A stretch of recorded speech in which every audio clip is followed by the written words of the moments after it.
Tony چڑیا اپنی بیٹی گڑیا کے ساتھ آرام سے رہتی تھی۔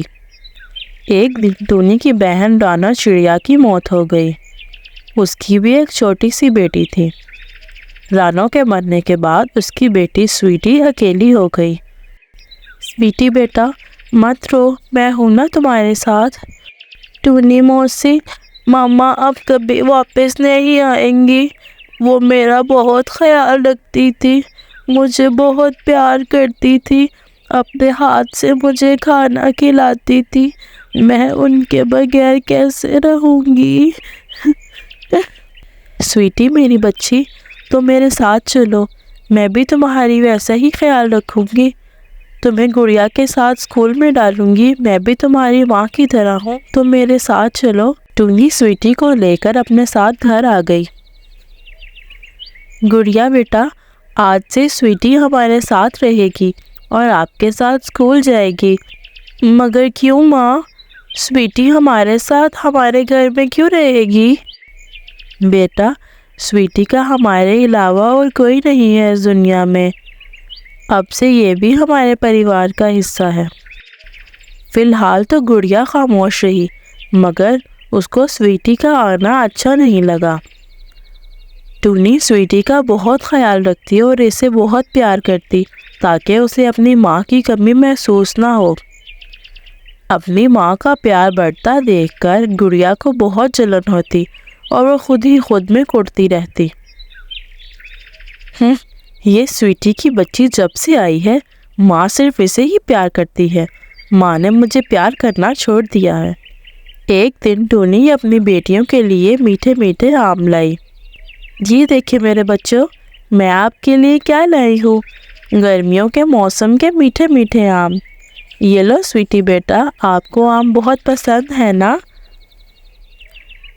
جی ماں، شکریہ، واہ، یہ تو بہت ہی مزے کا لگ رہا ہے ماں۔ یہ لے گڑیا بیٹا، آپ بھی آم لیں۔ رہنے دے ماما، مجھے نہیں چاہیے یہ آم، آپ سے سویٹی کے لیے ہی لائی تھی۔ جب سے یہ سویٹی آئی ہے، آپ نے مجھ سے پیار کرنا چھوڑ دیا ہے، آپ کو صرف سویٹی کا ہی خیال رکھتا ہے، میری کوئی پرواہ نہیں ہے آپ کو ماما۔ ارے نہیں گڑیا بیٹا، ایسا نہیں ہے، سویٹی آپ سے چھوٹی ہے نا، اسی لیے اس کا خیال رکھتی ہوں، آپ ایسا نہ سوچو۔ مجھے پتا ہے، آپ صرف سویٹی سے ہی پیار کرتی ہیں، میں جا رہی ہوں، آپ کھلائیے اسے اپنے ہاتھوں سے، مجھے نہیں کھانا۔ ارے رکو، سنو گڑیا بیٹا، رکو تو صحیح۔ گڑیا غصے سے باہر چلی گئی۔ اس سویٹی کا کچھ کرنا ہوگا، ورنہ یہ پوری طرح سے میری جگہ لے لے گی اور ماں مجھے بھول ہی جائیں گی۔ کل اسکول جاتے ہوئے سویٹی کو میں گہرے کنویں میں دھکا دے دوں گی اور ماں کو بولوں گی کہ وہ کہیں کھو گئی ہے۔ یہ لے گڑیا بیٹا، آپ کا اور سویٹی کا لنچ، اب آپ دونوں دھیان سے اسکول جانا۔ گڑیا اور سویٹی اسکول کے لیے نکل پڑی۔ راستے میں بڑے گہرے کنویں کے پاس گڑیا رک گئی۔ دیدی، ہم یہاں کیوں رکے ہیں؟ اسکول کے لیے دیر ہو رہی ہے نا؟ اسکول لگنے میں ابھی وقت ہے، آؤ میں تمہیں ایک چیز دکھاتی ہوں۔ اس کنویں میں ایک جادوئی پری رہتی ہے، کیا تم دیکھنا چاہو گی؟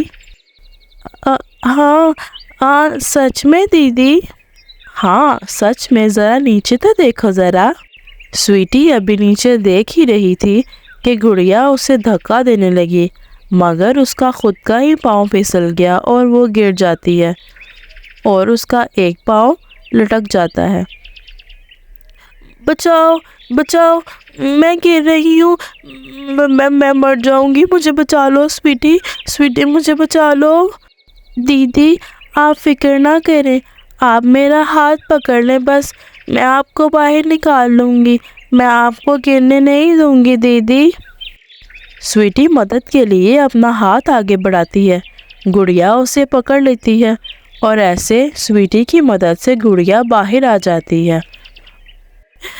سویٹی تم بہت اچھی ہو، مجھے معاف کر دو، میں نے تمہارا بہت برا چاہا، مگر تم نے پھر بھی مصیبت کے وقت میرا ساتھ دیا، میں تمہارا یہ احسان کبھی نہیں بھولوں گی۔ دیدی، اس میں شکریہ کی کیا بات ہے؟ میں نے ہمیشہ آپ کو دل سے اپنی بڑی بہن مانا ہے اور آپ سے پیار کرتی ہوں۔ سویٹی، تم بھی آج سے اکیلی نہیں ہو، تمہاری بڑی بہن بھی اب تمہارے ساتھ ہے۔ مما، آپ بھی مجھے معاف کر دیں، میں بھٹک گئی تھی۔ مجھے اب سمجھ میں آیا کہ مصیبت کے وقت صرف اپنے ہی ساتھ دیتے ہیں۔ آج کے بعد میں اور سویٹی مل کر بہنوں کی طرح رہیں گے۔ جی میرا بچہ، ہمیں ہمیشہ مل جل کر ہی رہنا چاہیے۔ تو پیارے بچوں، ہمیں چاہیے کہ ہمیں ہمیشہ مل جل کر اور پیار کے ساتھ ایک دوسرے کے ساتھ رہیں اور اپنے دل میں کبھی بھی کسی کے لیے برائی نہ رکھیں، اور جو لوگ دوسروں کے لیے گڑھا کھودتے ہیں وہ خود ہی اس میں گر جاتے ہیں۔ تو اگر آپ کو ہماری آج کی سٹوری اچھی لگی تو چینل کو لائک اور سبسکرائب لازمی کیجیے گا۔ شکریہ۔